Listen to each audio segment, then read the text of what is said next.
जय श्री राम। नमस्कार और स्वागत है आपका राम कथा जीवन का आधार में। मैं हूं आपकी होस्ट आराध्या। इस श्रृंखला में हम साथ मिलकर महर्षि वाल्मीकि की रामायण की दिव्य यात्रा पर आगे बढ़ रहे हैं।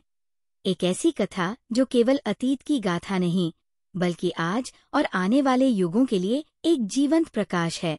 यह कथा केवल वाल्मीकि की मूल रचना तक सीमित नहीं है, बल्कि इसमें भारतीय परंपराओं, लोक गाथाओं और आध्यात्मिक अनुभवों की झलक भी समाहित है, जिससे ये अनुभव हृदय को छू जाने वाला और आत्मा को जागृत करने वाला बन जाता है। पिछली कथाओं में हमने जाना कि कैसे श्रीराम ने अपने बाल्यकाल से लेकर प्रथम यज्ञ रक्षा तक धर्म की परिभाषा को जीना शुरू किया। कैसे महर्षि विश्वामित्र के साथ उनकी यात्रा में शस्त्र ज्ञान मिला, पहली बार राक्षसों से सामना हुआ, और कैसे राम ने अपने चरणों से अहल्या को मोक्ष देकर करुणा का प्रकाश फैलाया। हमने देखा कि कैसे शिवधनुष भेदन के माध्यम से राम ने केवल शक्ति नहीं, मर्यादा को प्रकट किया, और कैसे जनकपुर में सीता सहित चारों भाइयों के विवाह के माध्यम से अयोध्या और मिथिला का पवित्र संगम हुआ। और जब परशुराम क्रोध और तप के प्रतीक बनकर सभा में आए, तब राम ने केवल धैर्य और नम्रता से नहीं, बल्कि अपने ईश्वरत्व की झलक से उन्हें भी शांत कर दिया। आज की कथा में हम बालकांड के समापन की ओर बढ़ते हैं, जहां हम पीछे मुड़कर देखते हैं और उन सभी घटनाओं को पुनः स्मरण करते हैं जिन्होंने राम को राम बनाया। ये वह पड़ाव है जहां एक अवतार की पहचान प्रारंभ होती है, जहां बालक राम मर्यादा पुरुषोत्तम बनने की ओर पहला कदम रखते हैं। तो आइए साथ चले इस आत्मस्मरण की ओर, जहां राम का जन्म, यज्ञ की रक्षा, गुरु की सेवा, करुणा का प्राकट्य और धर्म की स्थापना, इन सब का संगम बालकांड के रूप में हमारे हृदय में सदा के लिए अंकित हो जाता है।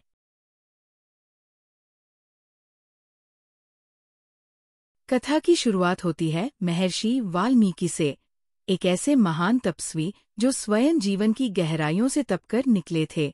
एक दिन जब वे नदी किनारे क्रौंच पक्षियों के जोड़े को देखते हैं और एक शिकारी द्वारा उसका संहार होता देखते हैं, तो उनके हृदय से एक श्लोक फूट पड़ता है।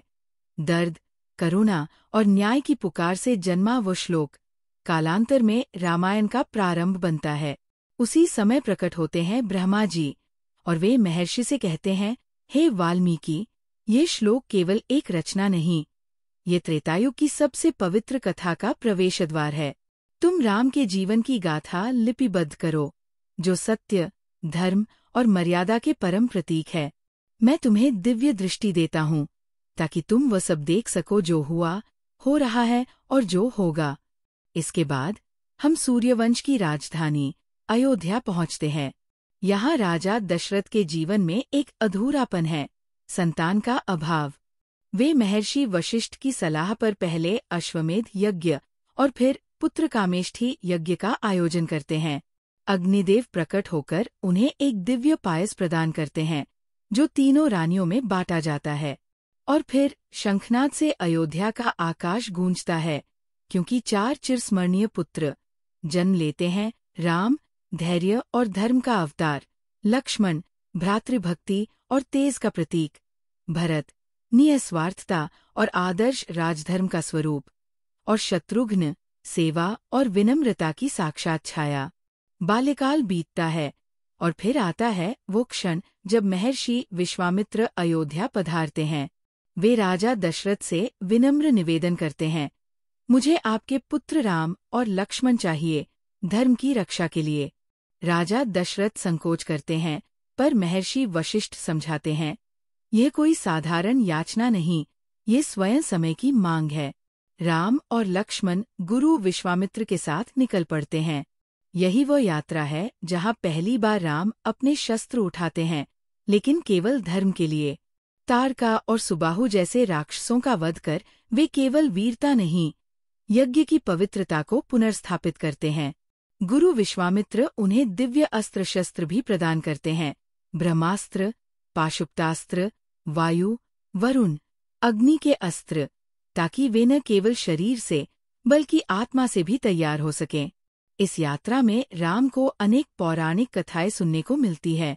राजा सागर और भागीरथ की गाथा, गंगा का धरती पर अवतरण, कार्तिकेय का जन्म, वामन अवतार, ये केवल ज्ञानवर्धक कहानियां नहीं थीं, बल्कि वे बीज थीं जो राम के भीतर वैराग्य, करुणा और आत्मबोध की जड़ें फैलाती थी।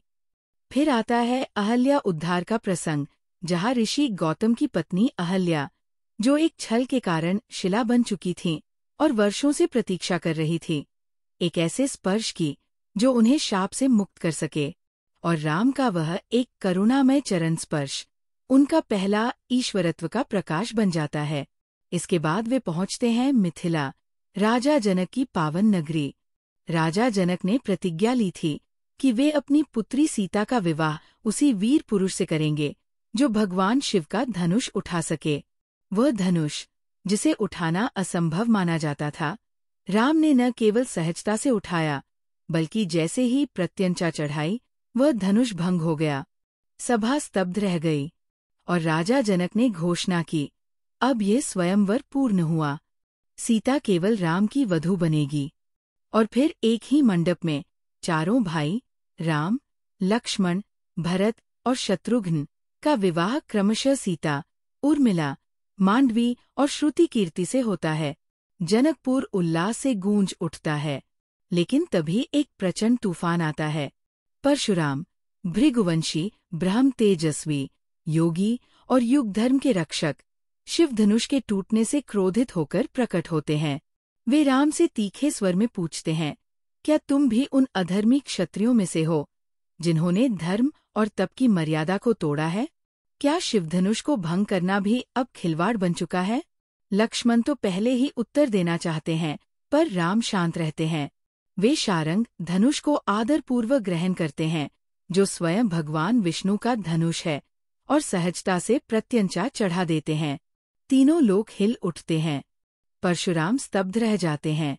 वे समझ जाते हैं, यह कोई साधारण राजपुत्र नहीं, स्वयं विष्णु है, जिनकी उन्होंने वर्षों तक तपस्या की थी। परशुराम राम को प्रणाम करते हैं और महेंद्र पर्वत की ओर लौट जाते हैं। इसके बाद अयोध्या लौटने की तैयारी होती है। नगर सजता है। चारों वधुएं रानियों द्वारा स्वागत के साथ गृहों में प्रवेश करती है। राम और सीता का गृहस्थ जीवन शुरू होता है, जो आगे चलकर भारतवर्ष के आदर्श वैवाहिक जीवन का प्रतीक बनता है। राम अब केवल पुत्र नहीं, मर्यादा पुरुषोत्तम बन चुके हैं। वे गुरु के प्रति समर्पित, माता पिता के प्रति भक्त और जनवरी से जनवरी में श्रद्धा का केंद्र बन चुके हैं। अगली कथा में हम एक नए अध्याय में प्रवेश करेंगे, अयोध्या कांड में, जहाँ राम का जीवन अब एक गृहस्थ के रूप में शांत प्रतीत होता है। वहीं नियति एक नया मोड़ लेने को तैयार है। एक ओर अयोध्या की गलियों में राजतिलक की तैयारियां है, और दूसरी ओर है एक विकृत बुद्धि का बीज, जो एक दासी के स्वरूप में जन्म लेता है। कैकेयी के अंतर्मन में उठने वाला वह द्वंद्व, भरत की दूर उपस्थिति और राजा दशरथ की विवशता, सब मिलकर प्रारंभ करेंगे एक ऐसी यात्रा जो वन की ओर तो ले जाएगी, लेकिन धर्म और प्रेम की सर्वोच्च ऊंचाइयों तक भी पहुंचाएगी। बालकांड ने हमें दिखाया कि एक बालक कैसे धर्मावतार बनता है। अब अयोध्या कांड हमें सिखाएगा कि सच्चा धर्म केवल शक्ति से नहीं, त्याग और तप से स्थापित होता है। तो आइए हमारे साथ जुड़िए अगले भाग में, जहाँ श्रीराम का त्याग, भरत का प्रेम और सीता का संकल्प सब मिलकर रचेंगे रामायण का अगला स्वर्णिम अध्याय। इस दिव्य कथा को सुनने के लिए आपका हृदय से धन्यवाद। कृपया इसे अपने परिवार, मित्रों और भावी पीढ़ियों के साथ साझा करें, ताकि श्रीराम की ये जीवन यात्रा हर जीवन को धर्म, शांति और करुणा से आलोकित कर सके। भगवान श्रीराम आपके हृदय में मर्यादा, विवेक और आनंद का संचार करें। जय श्री राम।